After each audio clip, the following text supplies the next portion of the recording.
The world sleeps in darkness, wrapped in the quiet surrender of night. But here in the space between midnight and dawn, something extraordinary stirs.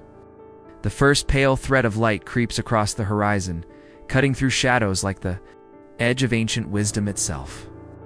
In a modest room, a figure stands motionless at the window, silhouetted against the emerging day.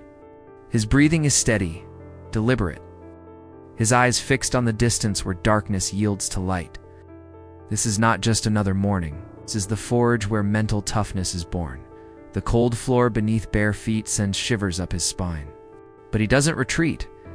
Instead, he embraces the sensation, recognizing it for what it truly is: the first teacher of the day. The Stoics understood something profound about mornings that our modern world has forgotten. They saw these early hours not as mere transition from sleep to wakefulness, but as sacred territory, a battleground where the soul either claims victory over itself or surrenders to the chaos that will surely follow. Every morning presents the same fundamental choice: will you be shaped by the world, or will you shape yourself? Marcus Aurelius, the philosopher-emperor who ruled the greatest empire on earth, began each day with a simple recognition. When you wake up in the morning, tell yourself the people I deal with today will be meddling, ungrateful, arrogant, dishonest, jealous, and surly. But he didn't say this with cynicism or defeat. He said it with preparation, with the steady resolve of a warrior putting on armor before battle. The morning routine of a Stoic is precisely this: the donning of invisible armor, the sharpening of mental weapons, the alignment of the inner compass with true north. The silence in this pre-dawn hour is not empty. Hums with the energy of a mind preparing to meet whatever the day may bring with unwavering strength. This is where mental toughness begins, not in the gymnasium or the battlefield, but in the quiet moments when you choose to rise while the world still slumbers, when you elect to face yourself before you face anyone else. The Stoics called this the discipline of desire, the fundamental practice of wanting what happens, rather than demanding that what you want should happen.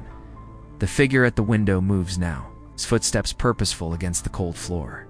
There's something almost ritualistic in the way he moves, each action deliberate and measured. He understands that how you begin shapes how you continue. The morning is not preparation for life. The morning is life itself, concentrated into its purest form. You're in these precious hours before the world awakens. You have the opportunity to remember who you are and who you choose to be. This is your chance to align your actions with your values, to set your intentions not with desperate hope, but with philosophical certainty.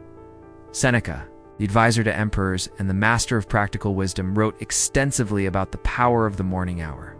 He understood that most people stumble from sleep into reactivity, allowing the first email, the first news headline, the first crisis to determine the emotional tenor of their entire day.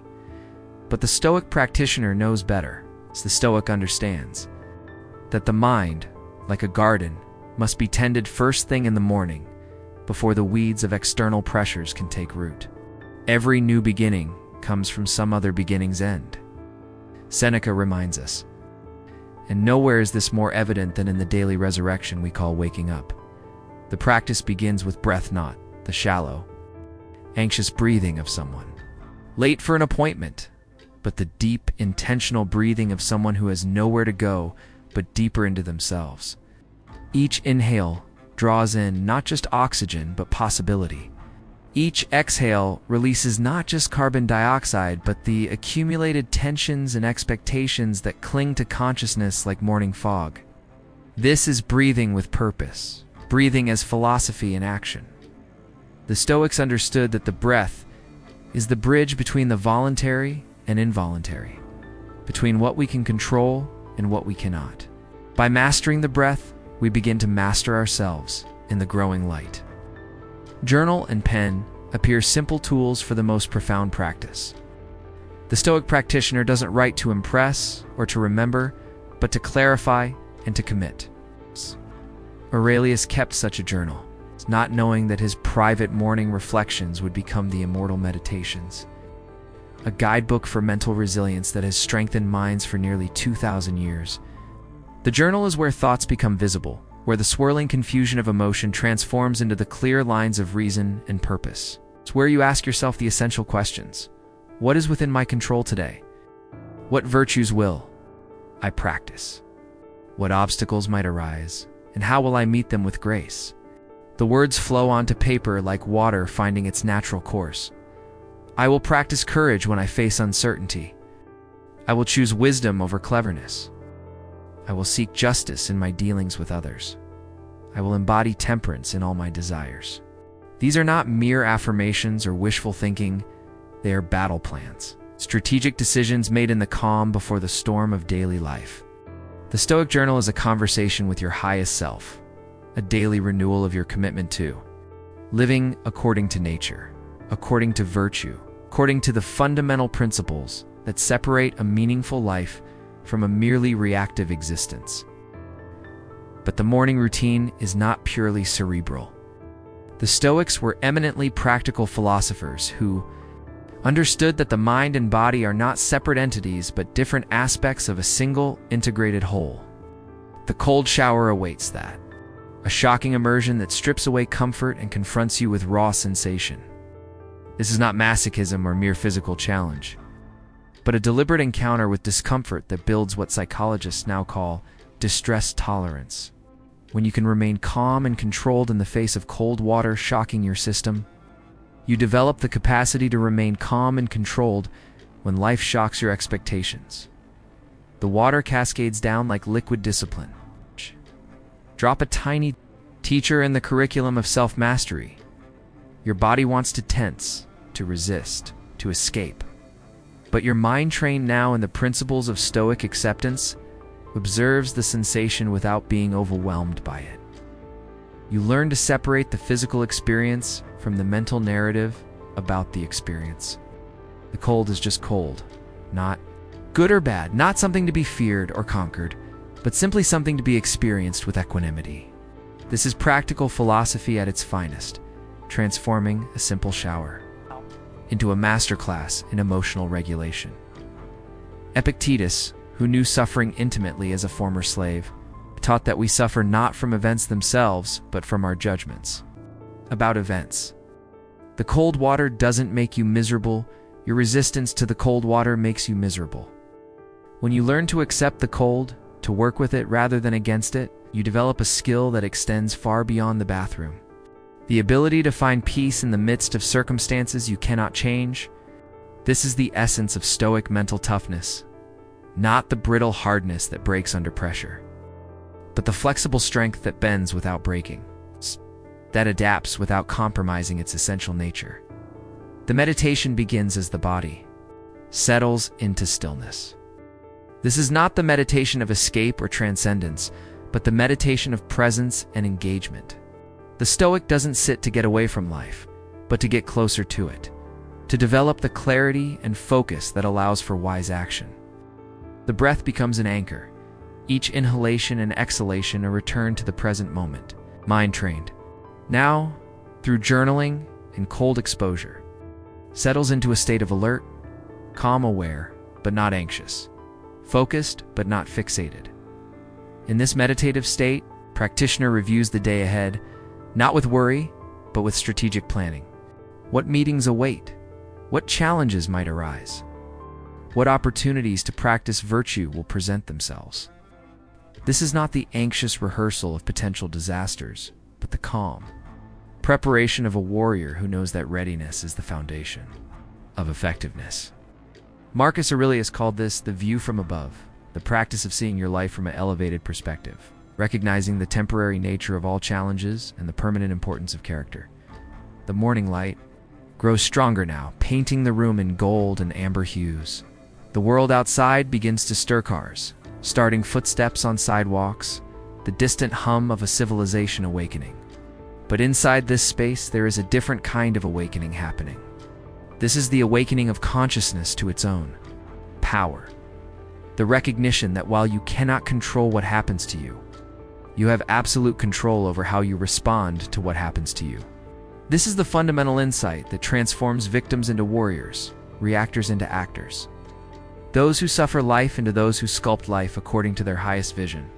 physical movement, enters the routine, not the frantic exercise of someone trying to escape their thoughts, but the deliberate movement of someone embodying their philosophy.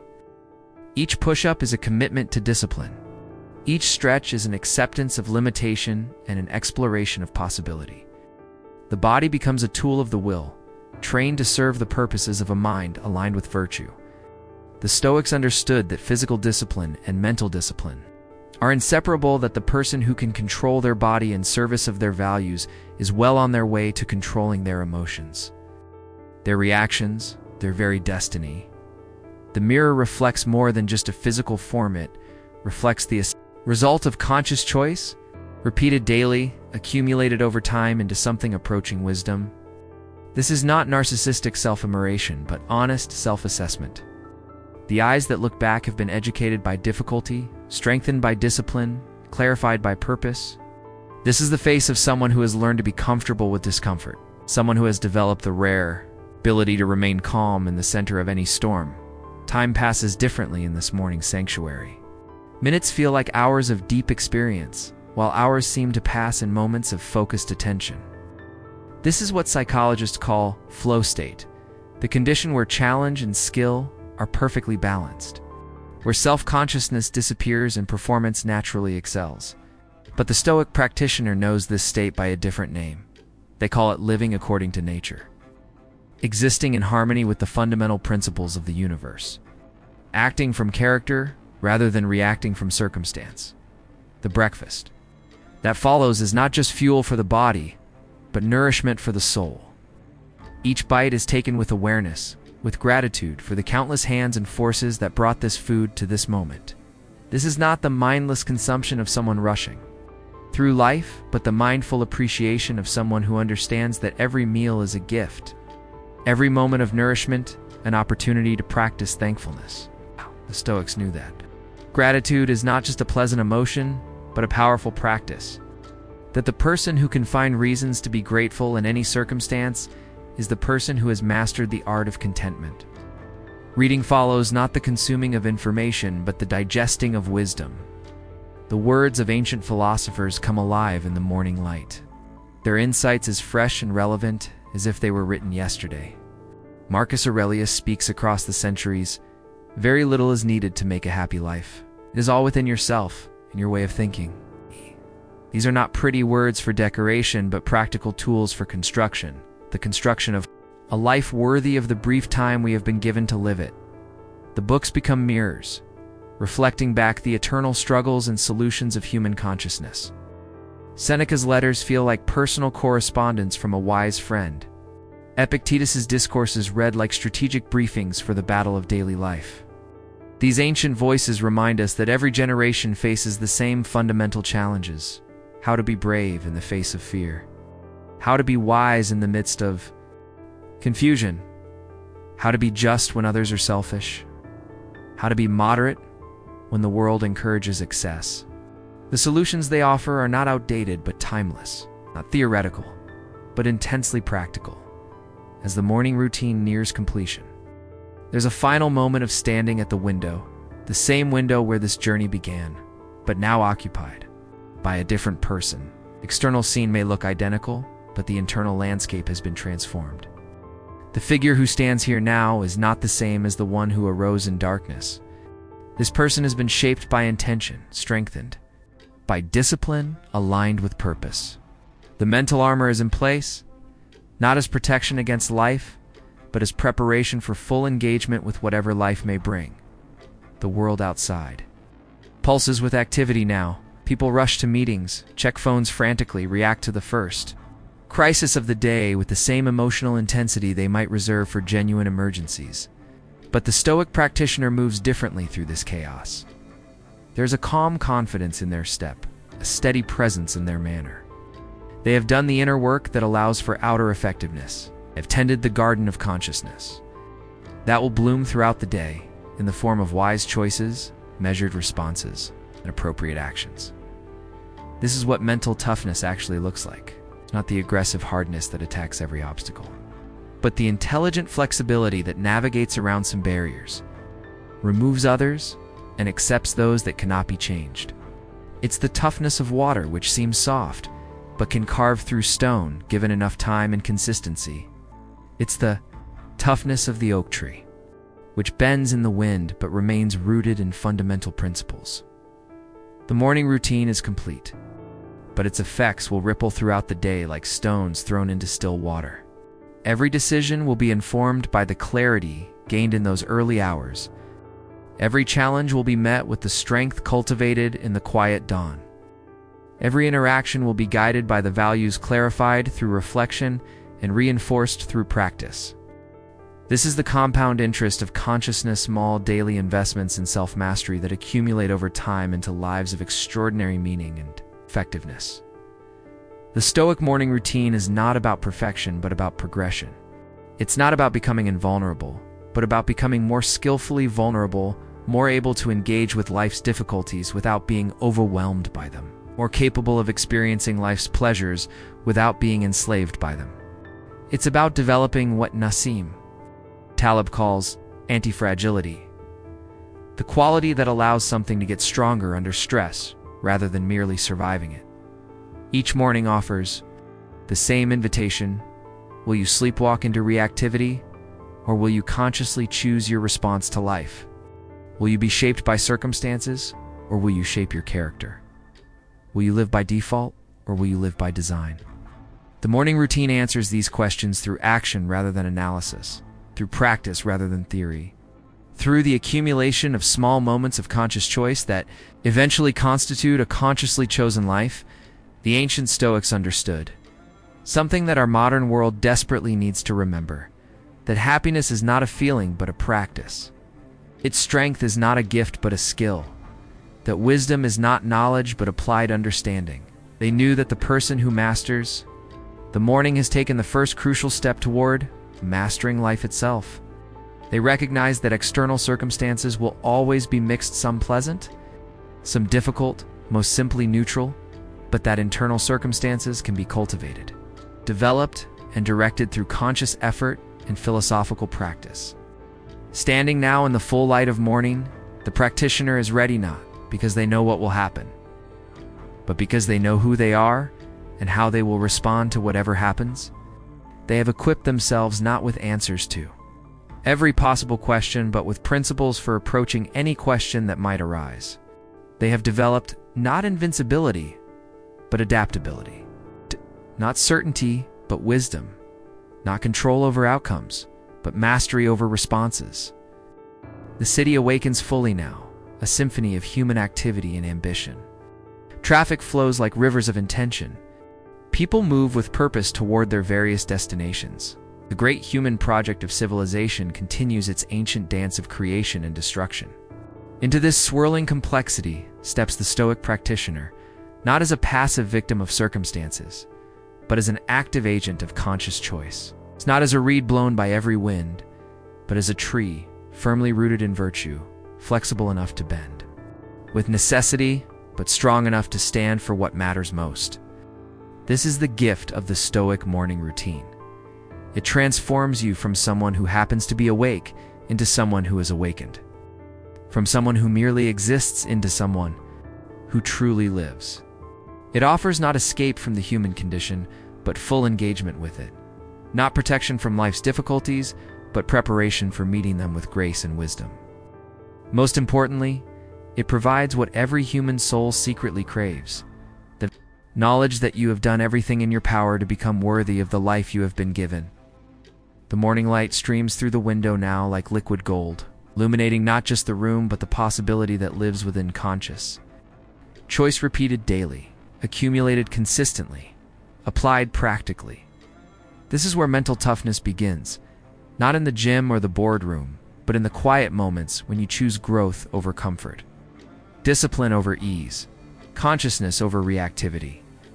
This is where ordinary people become extraordinary, where reactive lives become purposeful lives, where the accident of birth becomes the achievement of character. The Stoic morning routine stands as a daily revolution against the forces that would keep us small, scattered, and reactive. It is a declaration of independence from the tyranny of circumstances and a commitment to the sovereignty of consciousness.